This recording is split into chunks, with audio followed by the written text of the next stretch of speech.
Greetings out there in the internets and whatnot. Happy Sunday. Happy fall back day. Daylight savings time is officially over. We are now in standard time, and I hope that you guys are having a great Sunday. Well, I came in just to give a quick off the dome thing. I want to tell you guys a story about Mikey Seaver, aka Kirk Cameron, evangelist Kirk Cameron. Um, when I was in college. Now, I wanted to tell the story because he's currently in the news right now. Seems like that his support is falling away from 45 47, trying to be 48. But that's another story. Look for that this week on The Roots Matter.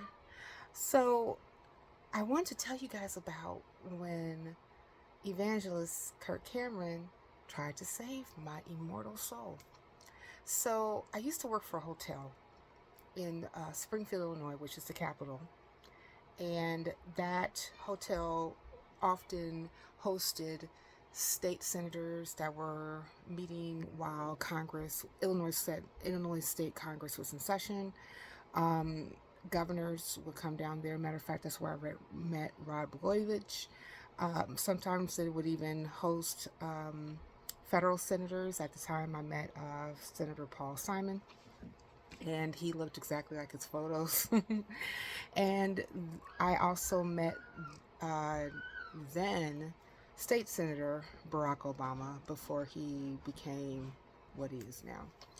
So one day I was working at the front desk, and Kirk Cameron came in with this other guy who had an accent. And I was saying, "Hey, good, welcome to the hotel. Are you here to check in?" And he was like, "Yeah." And I was like, "Okay, just come to the front and I'll go ahead and look you up. May I have your name, please?" And he kept saying, "Cameron." I was like, Cameron. So I'm looking at the manifest that we would print out for all the people who were checking in, and I didn't see his name. I was like, "Cameron, I'm sorry, I don't see your name on the manifest. Could it be under another name?" And he's like, "No, I believe it's under Cameron." So then I do apologize. So pastor came behind him, and he said, "Oh, it's under this such and such church." And I was like, "Oh, okay. So can I just change it to Cameron if you like?" And he said, "Yeah." And I was like, "Okay, may I have a first name?" And he's like, "Yes, Kirk." And I was like, Kirk Cameron. And then I looked at him and I was like, "Oh my God, I just realized who you are." And at that particular time, I did not know Kirk Cameron as an evangelist. I knew him as Mikey Seaver from Growing Pains, who's, had Ben Seaver and Tracy Gold's character. I can't remember what her character's name was at the time. Was named at this time, but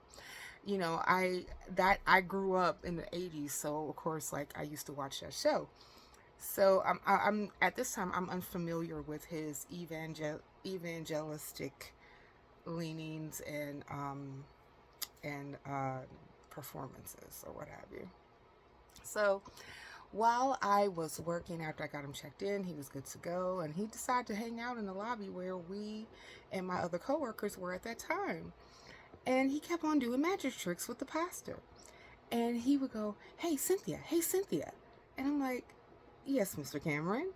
And he would take this lighted ball, and sometimes he would disappear in his ear and make it come out of his mouth and then disappeared out of his other ear. And child, after a while, I was like, little Mikey Seaver is getting on my damn nerves. So I was like, "Yeah, that's nice, Mr. Cameron." And then, like, when he finally decided to retire to his room, he left me a track. And the words were backwards. Like, what the hell? I wish I still had that track, but it basically, said what most tracks say. Like, if you receive this, then the person who, gave this to you really cares about your soul. You give your life to Jesus, yada, yada, yada, right? So I'm looking at this and I'm reading it, and I'm just like, I guess he didn't bother to ask me if I was Christian or not, because at the time I very much so was. But, I don't know. Maybe the Lord told him that, well, eventually, yeah, this chick is Christian now, but when she get older, things is going to get different. regardless, I just want to go ahead and share that. And I hope, again, have a great Sunday. Please make sure you pay a visit to my channel on YouTube, The Roots Matter, and I'll catch you on the next one.